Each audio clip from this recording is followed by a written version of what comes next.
I used to only put cue points on the first beat of a track, but I quickly learned I was massively missing out. Cue points can also help you understand your tracks faster, add creativity to your sets, and even save your butt when you're under pressure. In this video, I'm going to walk you through the 4 different types of cue point and how you can start using them today to enhance your DJing. I'm Chris, and on this channel, I help DJs create smarter music libraries and use their DJ software more effectively.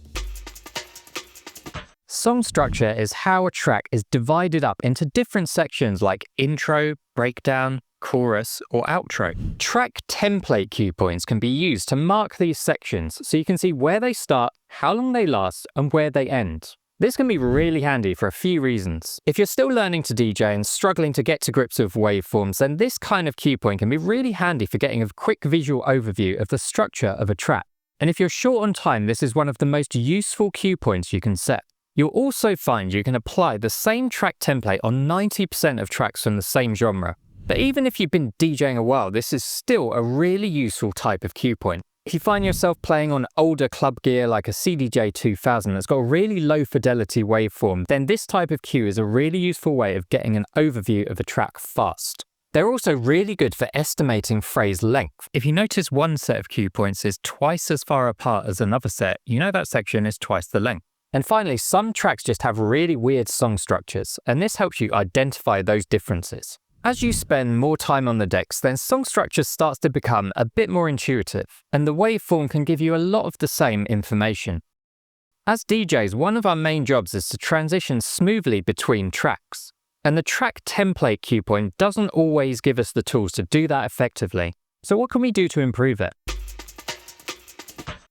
Many common DJ transitions start or end when a phrase changes. Phrases are smaller parts of a song structure that can normally last for about 4, 8, or 16 bars, although that can vary. So how is the mix marker cue point different from the track template cue point? Let's look at this example. The track we want to mix into has a 32-bar intro and then a 32-bar breakdown. Those are the main track sections. Using the track template cue system, we would have a cue here at the start of the intro and one here at the start of the breakdown. The problem is the intro is in Scottish bagpipes, and the first 16 bars of the breakdown is David Attenborough chatting about turtles trapped in plastic bags. Luckily, the last 16 bars of the breakdown slap hard, and that's what we're interested in. If we just use the track template method, we'd be subjecting the crowd to 48 bars of nonsense and only 16 bars of the good stuff. Using the mix marker method, we can put a cue right in the middle of the breakdown, 16 bars in, after Dave has finished yapping about turts.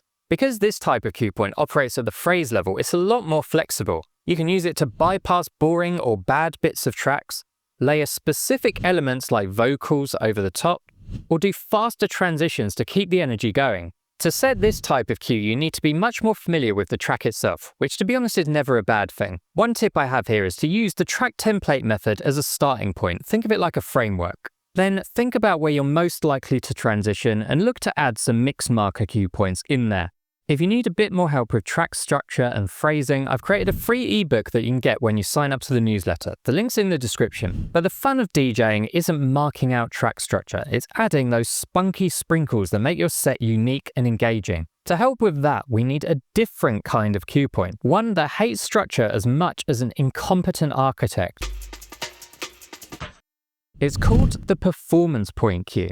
You can use this type of cue to completely deconstruct tracks. It can be used to create live remixes, edits, or even mashups. And even better, you can do it all on the fly as you're mixing. There are no real rules to where you can set this kind of cue point, and that's kind of the appeal. But some common places might be on a vocal, a cool sounding sample, or maybe even a drum loop. They can also work really well with stems. A few examples of where I've used it in the past are to play an a cappella over a track, slice up and reorder a drum loop, and this works really well on amen breaks. Or swap out sections, for example where breakdown 2 might be better than breakdown 1. The best advice I have here is just to experiment and have fun. The performance point cue has massive creative potential, but what holds DJs back from using it is the fear of messing up. There are 2 really common mistakes that happen to even the most experienced DJs. Running out of time to mix in the next track, or messing up your phrasing when you start to transition. Luckily, we can use correction cues to ensure the crowd never even notices. And the good news is some of our previous cues can be repurposed. You can use this kind of cue to extend short tracks, giving you more time to mix out, or quickly fix phrasing problems, getting your mix back in time and in sync. To fix the short outro problem, it's never a bad idea to build in a safety net. In Rekordbox or most DJ software, just set a loop on the outro. Add it as a hot cue. I like to use the 8th slot here. Then click the arrows to turn it into an active loop. This means the loop will now automatically trigger when the playhead reaches it. Almost every DJ has fired off a mix too late or messed up their beat matching. In both cases, the track template or mix marker cues can be used to fix this nice and fast.